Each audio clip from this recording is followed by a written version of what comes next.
contract with our police union. That's all contained in state law, the Police Officers Bill of Rights, not in our contract.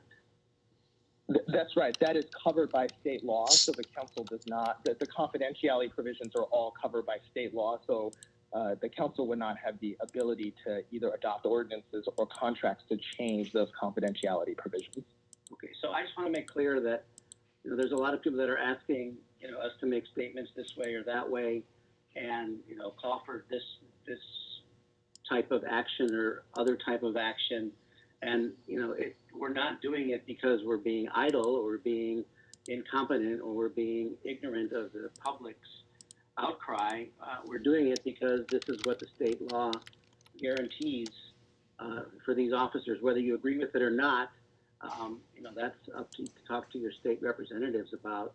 And as far as the investigation process is going, there's a limited amount of things that we could say, except that there's one that is going to be initiated or is initiated or whatever stage it is in. So I want people to just, they're now I'll kind of transition to my thoughts. This is like, I'm coming up on 6 years here, and I don't think I've had an issue that has been so emotional and so raw, and there's just such a dichotomy of viewpoints on one side or the other. Wrench was kind of that way, but I don't remember it being this vitriolic, and some of the words that are being used. And I'm used to being called a lot of stuff. We kind of let it roll off our backs, but I think we've been called insensitive, racist, reactionary, too slow, corrupt, complicit. All a wide gamut of things, and they can't all be true. But what was missing from the conversation, which was disappointing to me, was, except for maybe a few people, I think Mr. Soglin and maybe Mr. Foreman kind of had a little more of a moderating comments, but it was either an either or, and policy making is not an either or. And I'm the first to admit, I have never walked in the shoes of an African American teenager who is walking to his car or walking to school and worries, or his mother worries whether he's going to come home alive that night. One of my first experiences here in Alameda when I got involved was with the Democratic Club. And Tony, you remember Wilbert Craig.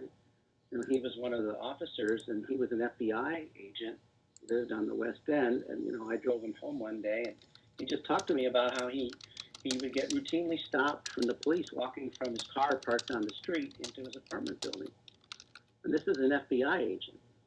So, I don't know if that makes him any special or any better than anyone else, but, there seemed to be 20 years ago, law enforcement didn't even know who other law enforcement was living in their town. So, and, I'll never know the experience of, a Central American immigrant that has a burnt tail light out and, worries about getting pulled over and, could be deported because their tail light is burned out, I do know what it's like to walk down the street with the person you love and worry about getting your head bashed in, but I don't think that's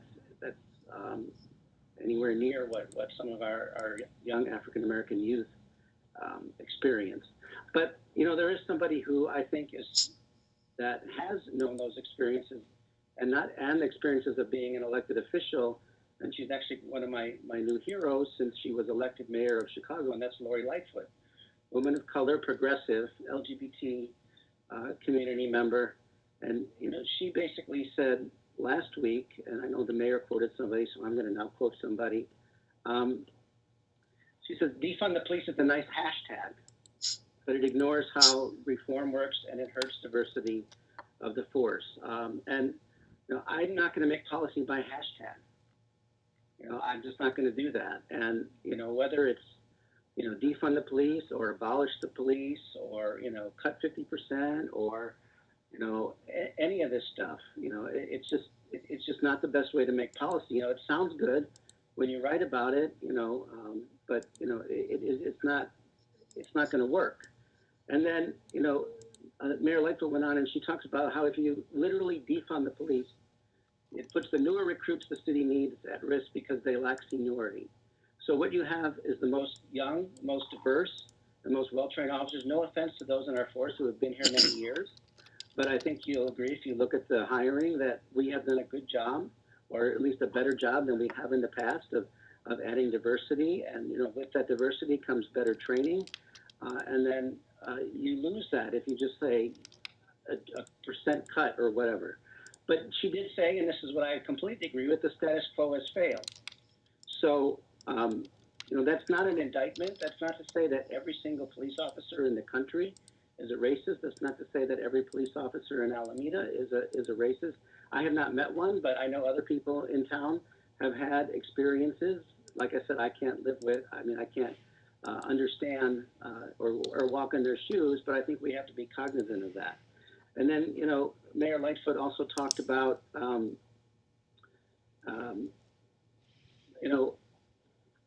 you can't just snap your fingers and make these changes. She says, and this is what I think we need to do here, and the Vice Mayor's idea and others, I think, are going to help with that. You're talking about building authentic, lasting relationships. And in some instances, you're starting with some partnership. In some other instances, you're starting with nothing. That's hard work, but it's necessary work.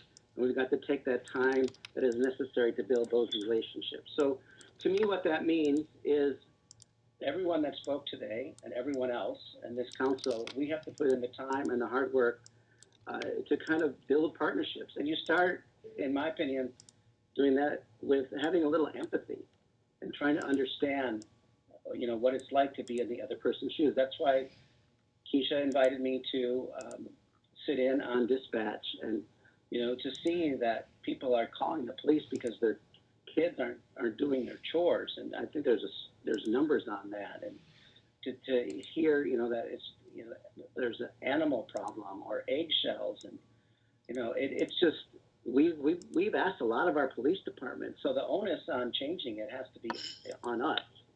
So I do want to talk a little bit. So I think that empathy is important.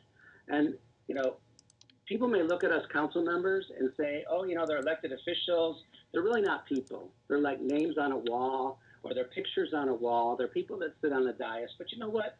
We're everyday human beings. I see the mayor walking with her husband, every couple days around the neighborhood. I see the vice mayor riding his bike. I see Councilmember Vella with her baby going around town. I see Councilmember Desa sitting out at the well, maybe not now, but before, at the farmer's market in front of his house. And people think we have no emotion, but it's not true. We're real people.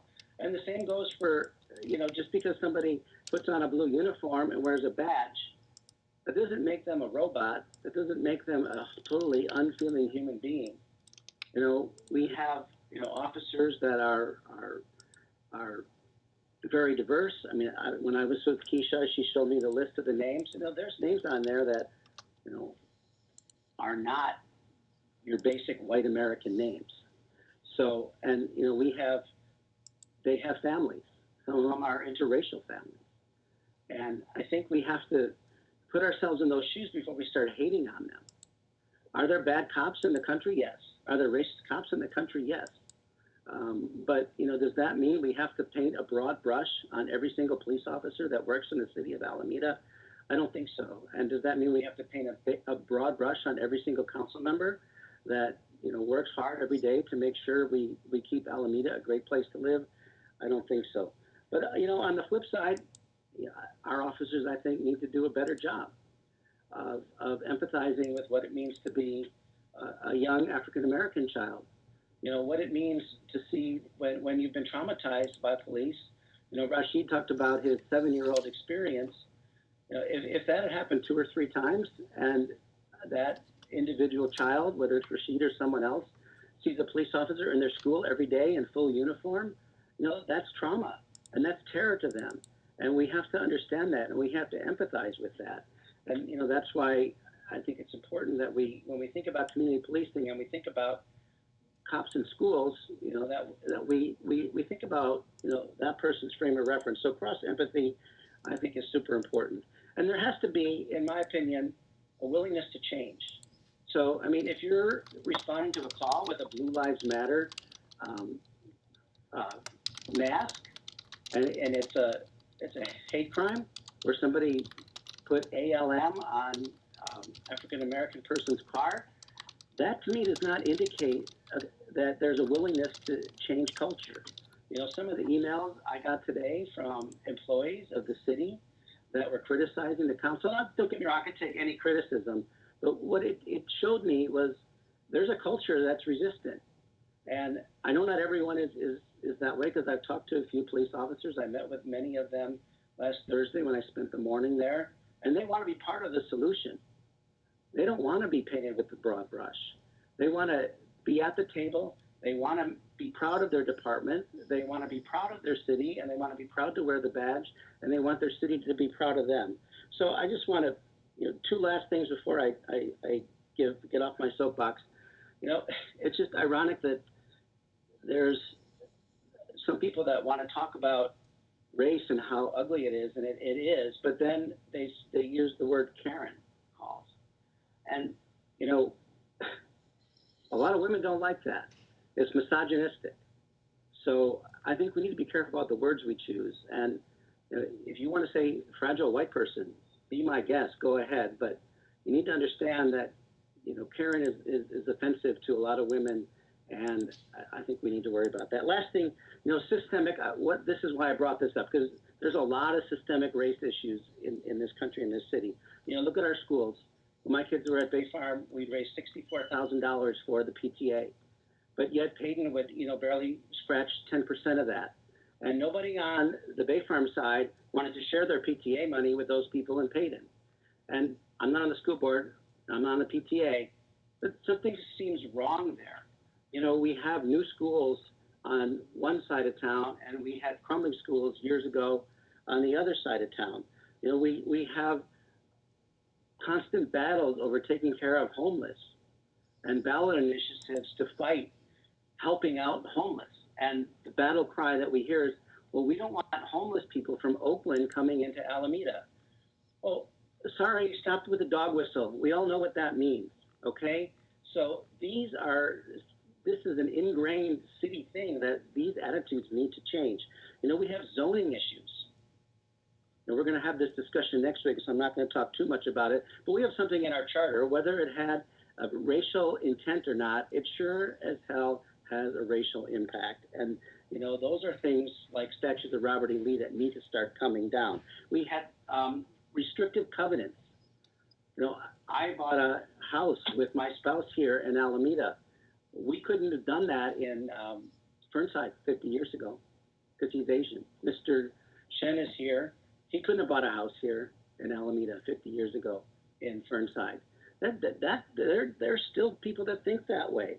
We have other departments that, I don't think there's racism there, but let's look at public works. Let's look at parks. We have a transportation system that values wealthy people driving cars and not public transit that helps those that can't afford cars to get to and from their jobs, which we make them keep during the pandemic and don't even want to give them protection. And then I won't even get into it because it's not our jurisdiction, but the entire criminal justice system outside the police department, we won't even get into that because we all know that needs a lot of reform. So I think I've said enough.